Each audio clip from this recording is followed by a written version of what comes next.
तो इस पथ पर चलने के क्रम में हमारे जीवन में क्या बदलाव होना चाहिए, क्या परिवर्तन होना चाहिए, आइए आज इसी पर थोड़ी सी चर्चा करते हैं। ये अंतिम सीटिंग है।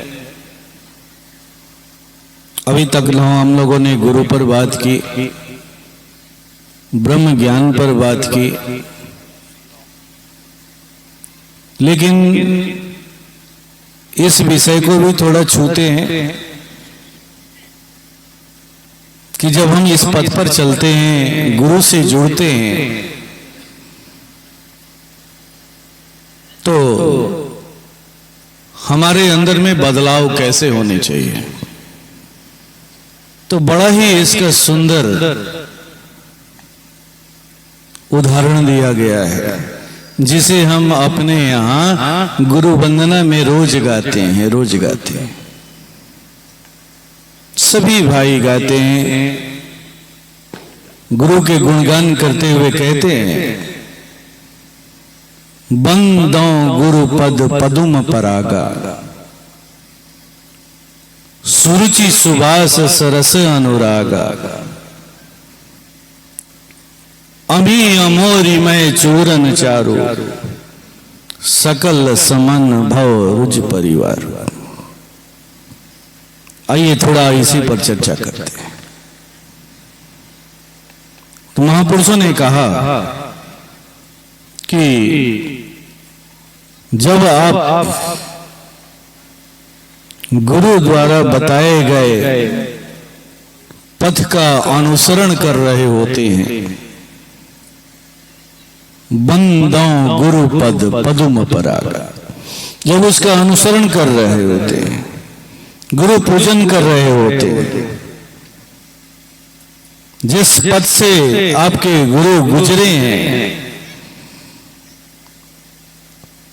उस पथ पर चल रहे होते हैं, तो आपके जीवन में चार परिवर्तन आने चाहिए, चार उपलब्धियां होनी चाहिए।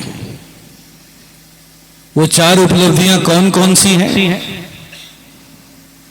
तो सुरुचि सुबास सरस अनुराग, ये चार चीजें जीवन में उतरनी चाहिए। आइए थोड़ा सा एक एक करके छोटे में समझने का प्रयास करते हैं। सुरुचि, रुचि शब्द से बना है। रुचि का मतलब होता है लगाव, इंटरेस्ट। और जब ब्रह्म विद्या के प्रति कोई रुचि उत्पन्न होती है, सत पथ पर चलने के क्रम में जो रुचि उत्पन्न होती है, उसे हम सुरुचि कहते हैं। सुरुचि। तो सबसे पहला परिवर्तन हमारे अंदर में यही घटित होना चाहिए कि गुरु जी का सत्संग हो रहा है, गुरु जी का बैनर लगा हुआ है। जैसे ही ये सुना, जैसे ही ये जाना, हमारे अंदर में स्पंदन पैदा हो जाना चाहिए। अरे मेरे गुरुजी आ रहे हैं, मेरी गुरुजी की व्यवस्था आ रही है, मेरे गुरुजी के दूत आ रहे हैं, गुरुजी के संदेश लेकर के आ रहे हैं। कौन आया है कौन नहीं आया है उसे क्या मतलब है, गुरुजी का वहां संदेश आ रहा है। यह है रुचि, सुरुचि। और जो गुरुजी के संदेश को देने वाले हैं, उनके अंदर में भी यह सुरुचि होनी चाहिए। ये गुरु महाराज के अंदर में देखने को मिलती थी कि वो सत्संग के कार्य के लिए अपने संदेशों को देने के लिए, उस ब्रह्म विद्या का दान करने के लिए ऐसी ऐसी जगहों पर जाते थे। एक बार की घटना का मुझे स्मरण हो रहा है, जहां आश्रम है उसी के बगल में एक जगह है काब, बहुत बड़ी बस्ती है। ये बहुत पहले की बात है, 1998 के पहले की बात है। 1998 में तो उन्होंने पहली बार मुझे सत्संग आयोजन करने का मौका दिया था। मैं उसके पहले की बात बता रहा हूं। काब में एक सत्संग कार्यक्रम रखा गया था और मैं वहां पर अपने गांव से आया था। उन्होंने बुलाया था कि आओ थोड़ा घूम करके देखो कैसे लोग सत्संग का आयोजन करते हैं। जब इसे देखोगे तो तुम्हें श्रद्धा पैदा होगी तुम्हारे अंदर में, एक तुम्हारे अंदर में प्रेरणा पैदा होगी। इसी उद्देश्य से उन्होंने मुझे बुलाया था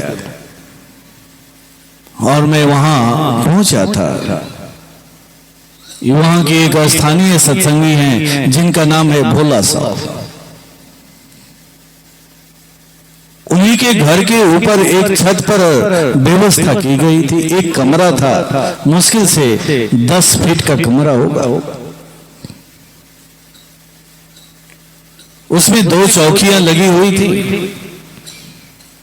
एक पर कुछ गुरुदेव थे और एक पर उनके साथ एक उनके मित्र सत्संगी थे, वो साथ चलते थे, वो भी उनके साथ थे और 3-4 लड़के हम लोग थे। रात में बारिश आ जाती है। वो कपड़े से छाया हुआ घर था और रात में बारिश आ जाती है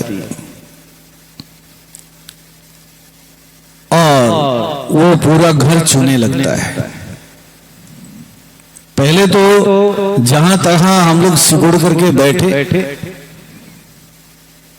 लेकिन रात भर वो बारिश होती रही और मैंने कुछ गुरुदेव को देखा, ऐसी दशा में देखा कि वो अटैची से लुंगी निकाल करके अपने बदन के ऊपर में डाल लेते थे और चुपचाप ऐसे सिकुड़ करके चौकी पर बैठे और पूरा रात टप टप टप कभी इधर छू रहा है, कभी इधर छू रहा है, कभी इधर छू रहा है। और उन्हें ठंड से एलर्जी भी थी क्योंकि वो हार्ट के पेशेंट भी थे। बहुत जल्दी ठंड का असर होता था उनके ऊपर। ऐसी भीषण परिस्थिति में मैंने उनको देखा।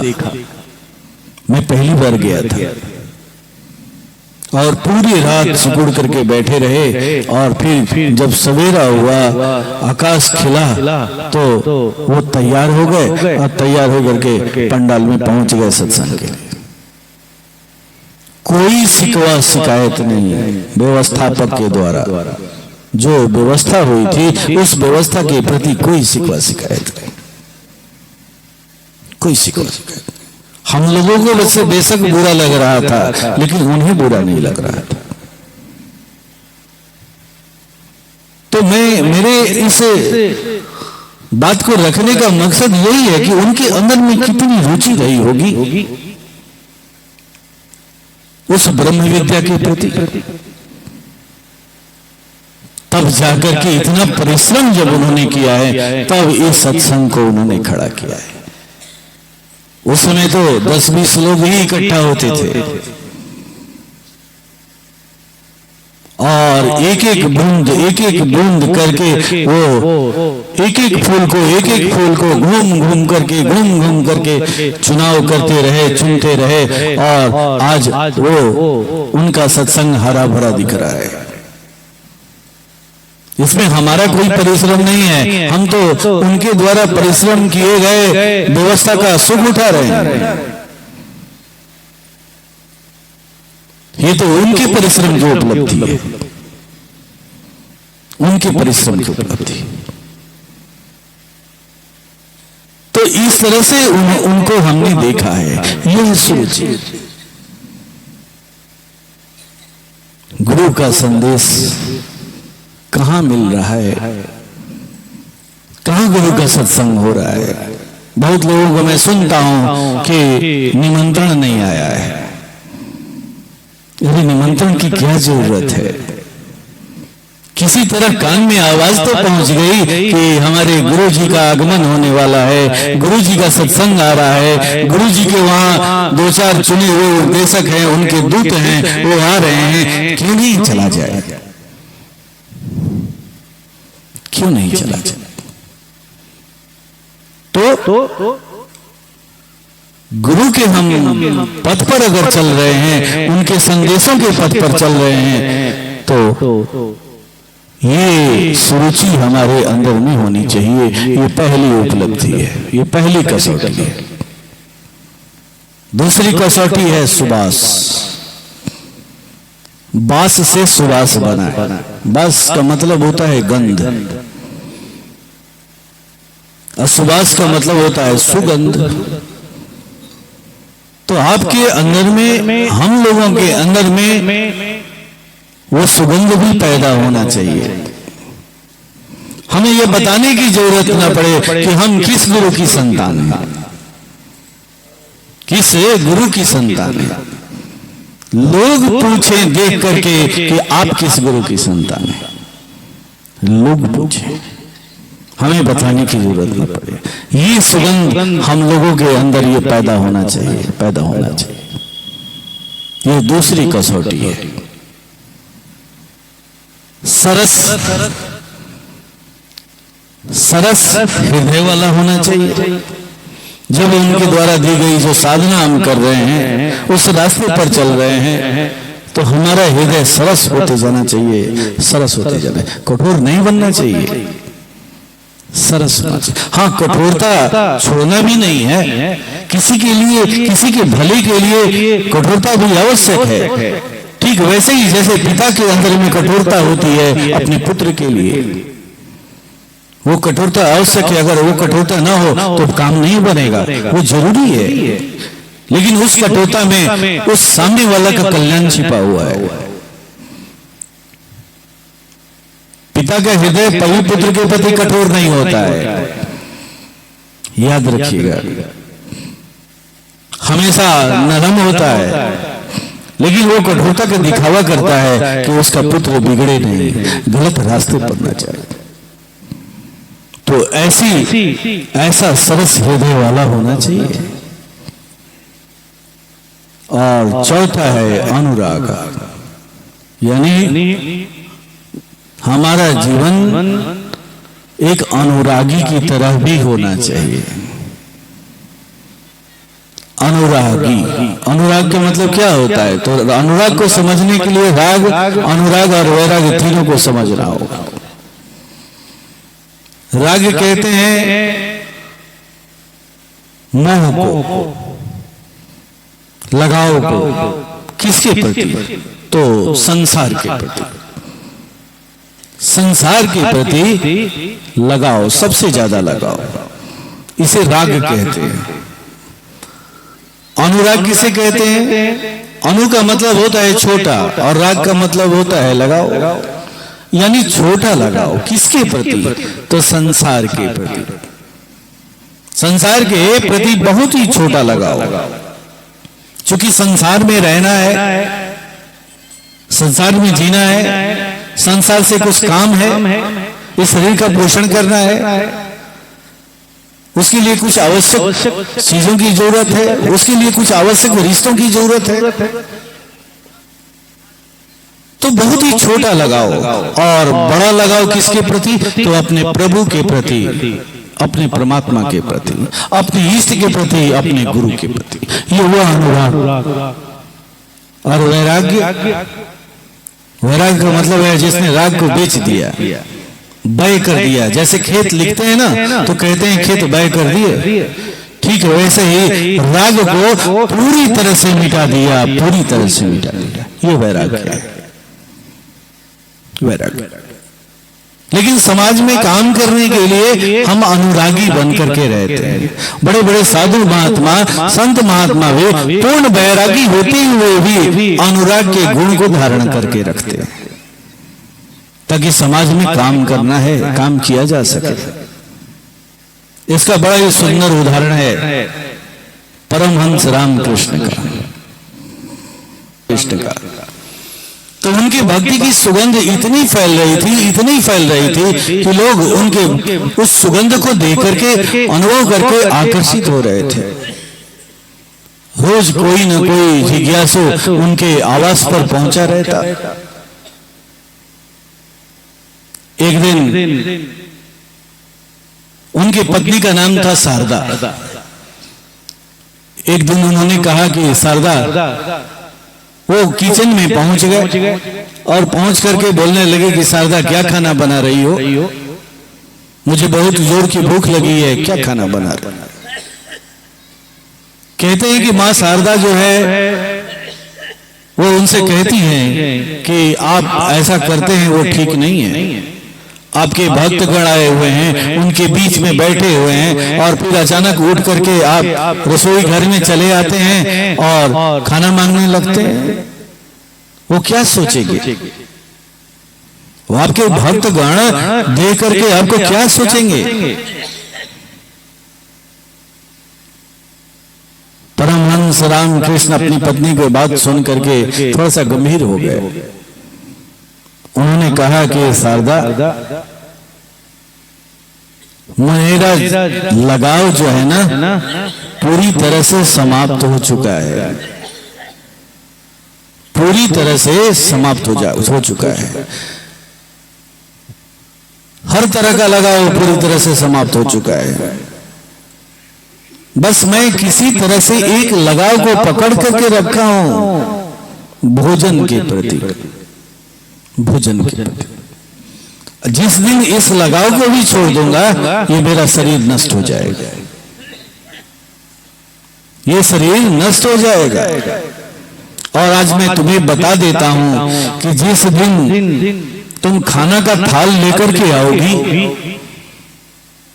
और मैं अपना मुंह फेर लूंगा, तो समझ जाना कि ठीक उसके तीसरे दिन मैं इस दुनिया में नहीं रहूंगा। कहते हैं कि मां शारदा परमहंस रामकृष्ण के इस बात को सुनकर के सिहर जाती है। और ठीक ऐसा ही होता भी है। एक दिन वो खाना थाल में लेकर के उनके पास जाती है और वो अपना मुंह फेर लेते हैं। जो खाना को देकर के उछल पड़ने वाला पुरुष, उन्हें भोजन से बहुत लगाव था। जैसे ही खाना का थाल देखते थे उछल पड़ते थे, खुशी से उछल पड़ते थे। उन्होंने अपनी आंखें फेर ली और कहते हैं कि ठीक उसके तीसरे दिन वो उन्होंने शरीर को त्याग दिया।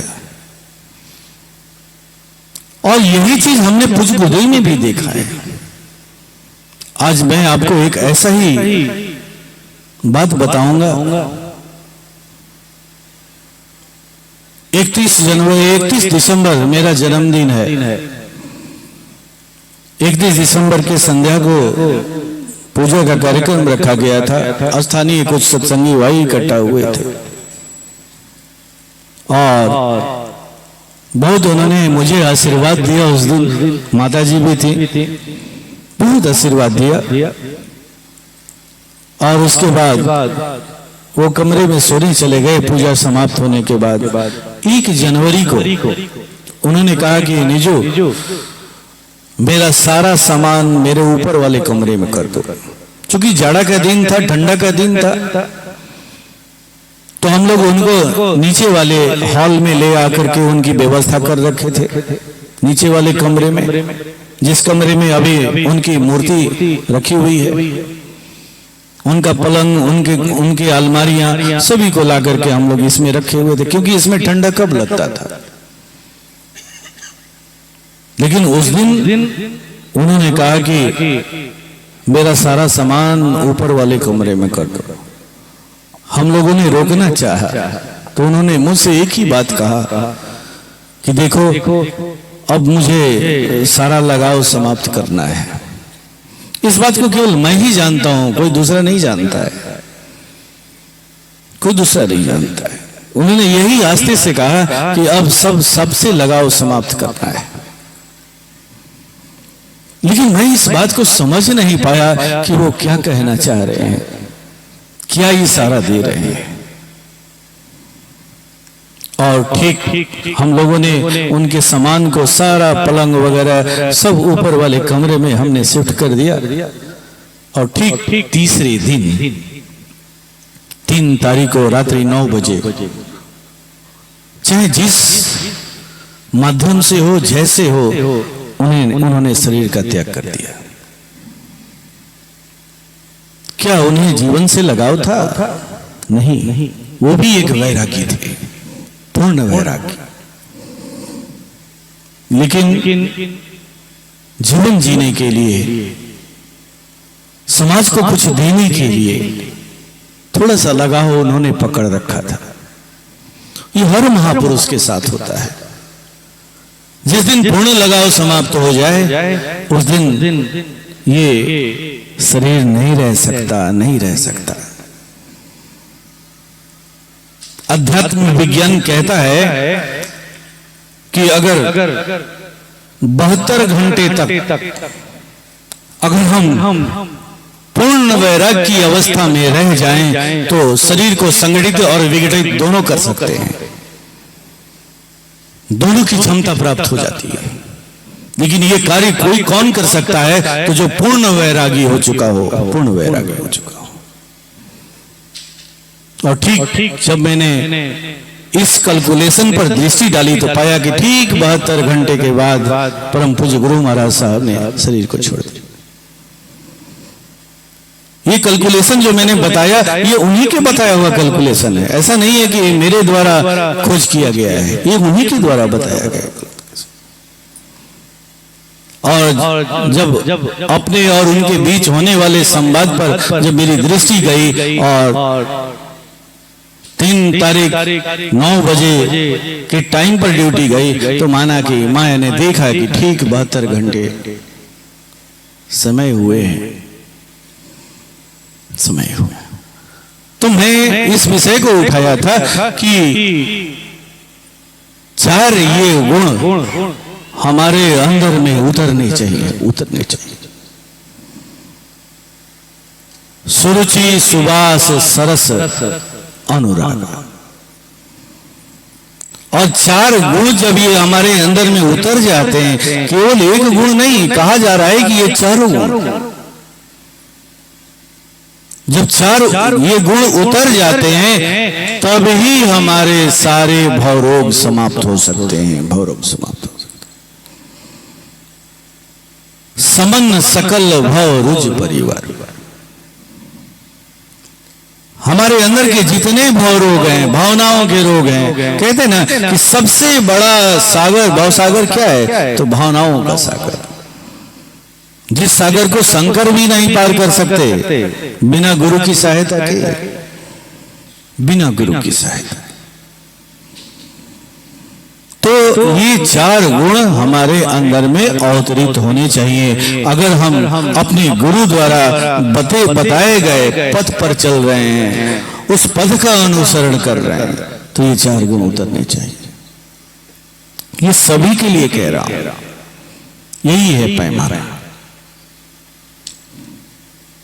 एक बार लक्ष्मण जी ने भगवान राम से पूछा कि प्रभु आपकी प्रसन्नता का राज क्या है? आप कैसे प्रसन्न होते हैं? तो भगवान राम ने कहा, मम गुण गावत पुलक शरीरा, गद गद गिरा नयन बहनीरा, काम आदि मद दम्ब न जागे, तात निरंतर बस में ताके। मेरे गुणगान करने से अगर तुम्हारे आंखों में आंसू बहने लगे आंसू धारा बहने लगे, शरीर रोमांचित होने लगे, तो समझ लेना कि मैं तुम्हारे बहुत करीब हूं, बहुत करीब हूं, बहुत करीब हूं, लेकिन अभी भी तुम्हें प्राप्त नहीं हूं, प्राप्त नहीं। अभी इसमें 3 चीज बाकी है। वो क्या है? तो काम आदि मद दम्ब न जाके, तात निरंतर बस में ताके। काम यानी कामना। अभी 3 चीज होने की संभावना उसमें है, केवल आंसू ही पर्याप्त नहीं है। अभी 3 चीज होने की संभावना है, काम यानी कामना, मद, अगर काम है, कामना है, इच्छा है, तो मद भी रहेगा, और चौथा है, तीसरा है मद। मद। आइए इसे भी समझने का प्रयास करते हैं कि विचारों का विज्ञान क्या है। कामना का जो विज्ञान है, विचारों का जो विज्ञान है, वो क्या है। क्यों कामना को मिटाने की बात कही गई है? सबसे ज्यादा अगर मानव गंदा होता है तो अपनी कामनाओं से ही होता है, अपने विचारों से ही वो गंदा होता है।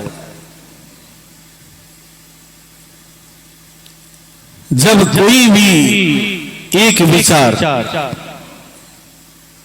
कि जब बार बार हमारे अंदर में पुनरावृत्ति होती है, तो उससे एक भाव बनता है, और भाव जब घनीभूत होता है तो वो कर्म के रूप में बदलता है। इस कर्म को करने से कोई रोक नहीं सकता है। मैं उन विचारों की बात नहीं कर रहा हूं जो आते हैं चले जाते हैं, उन विचारों की बात कर रहा हूं जो कोई एक खास विचार बार बार आपके जीवन में उसकी पुनरावृत्ति हो रही है, बार बार आ रहे हैं, बार बार आ रहे हैं, आपको ठोकर मार रहे हैं, टच कर रहे हैं। वैसे विचारों की मैं बात कर रहा हूं। तो ऐसे विचार से व्यक्ति गंदा होता है।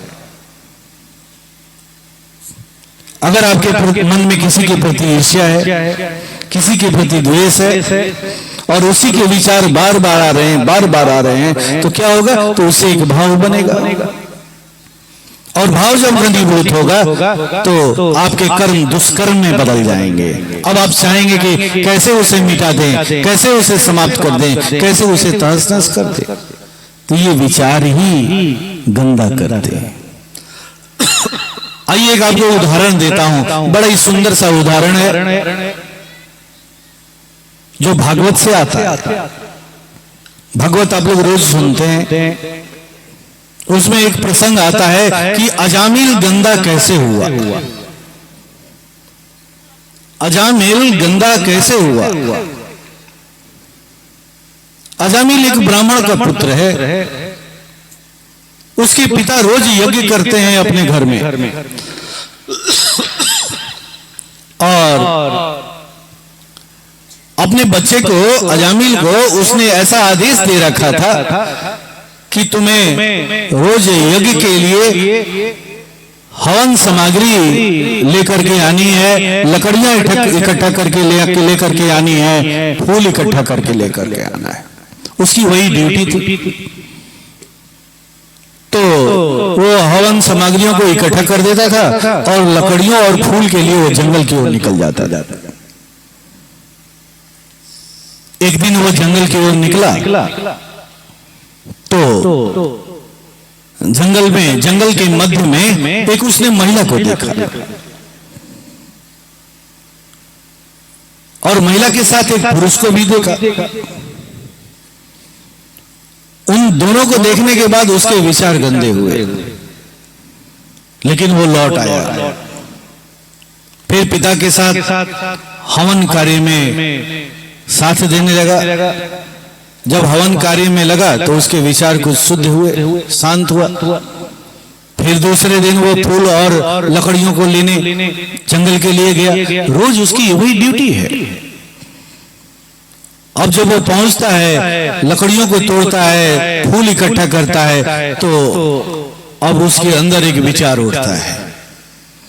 वही विचार, कहना कि पहले दिन जिस दृश्य को देखा, उसे जो उसके विचार गंदा हुए, पुनः वही विचार पैदा होता है। जरा देखें, उस ओर चल के देखें कि आज क्या हो रहा है, और वो उस ओर बढ़ जाता है। दिखता है कि आज उस महिला के साथ कोई दूसरा पुरुष है। दरअसल वो महिला कोई और नहीं है, कोई वेश्या है। इस तरह अब अजामिल रोज पुष्प और लकड़ियों को लेने के लिए जंगल जाता है, लेकिन बार बार अपने विचार के दुष्प्रभाव में आता है।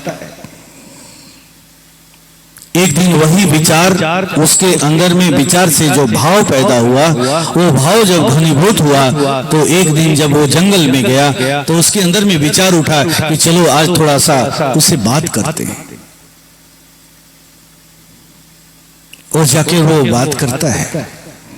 इसी तरह एक दिन भाव उठा कि आज इसे भोग करते, और इस तरह वो अजामिल गंदा हो गया, गंदा हो गया, गंदा। एक ब्राह्मण का पुत्र, एक पुजारी का पुत्र गंदा हो गया, और आगे वो वेश्यागामी होकर के इतना निर्धन हो गया, इतना निर्धन हो गया कि सारी अपनी संपदा को लूटा बैठा, लूटा बैठा। ये भागवत की कथा है। फिर इसमें कथानक में आगे आता है कि कुछ ऋषि मुनि उसके यहाँ इकट्ठा हुए, आए हुए थे, संजोग बस ठहरने का मौका मिल गया, तो उसकी गरीबी, उसकी सेवा से खुश हुए, उसकी गरीबी पर तरस खा करके उन्होंने भगवान का कोई मंत्र दिया, लेकिन वो मंत्र को अनुसरण नहीं कर पा रहा था। तभी उसने अपने छोटे से बच्चे का नाम नारायण रखा था, तो उन्होंने कहा कि इसी शब्द को, इसी नाम को तुम याद करो। और कहते हैं कथानक में ऐसा आता है कि उसी नाम को याद करते करते वो फिर अजामिल ठीक हो जाता है। तो मुझे उस विषय पर नहीं जाना है, मुझे उस विषय पर जाना है कि अजामिल गंदा कैसे हुआ, कैसे हुआ। यही है विचारों का खेल, यही है विचारों का खेल।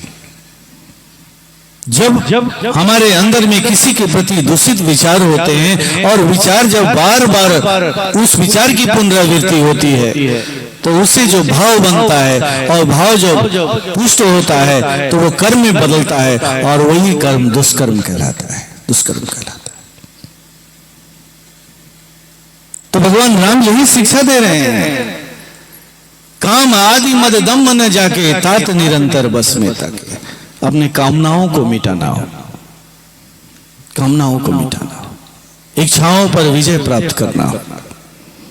दूसरा दंभ, दंभ किसे कहते हैं? तो जो हम हैं नहीं वैसा होने का नाटक करना, जो हम हैं नहीं वैसा होने का नाटक करना, दिखावा करना। इसका सबसे सुंदर उदाहरण है रावण। रावण दिखावा करता है कि मैं भगवान शिव का भक्त हूं, लेकिन दूसरे लोग अगर भक्ति करते हैं तो उनके भक्ति को नष्ट कर देता है, उनके यज्ञ में हड्डी मांस फेंकवा देता है, बाधा पहुंचा देता है। ये कैसी भक्ति है जो आप करना चाहते हो और दूसरे को करने नहीं देते हो? यही है तमोगुणी भक्ति, तमोगुणी भक्ति, यही है मद, दंभ। तो भगवान राम ने कहा कि केवल आंसू गिरने से ही काम नहीं होगा, इसे भी मिटाना होगा, इसे भी मिटाना होगा।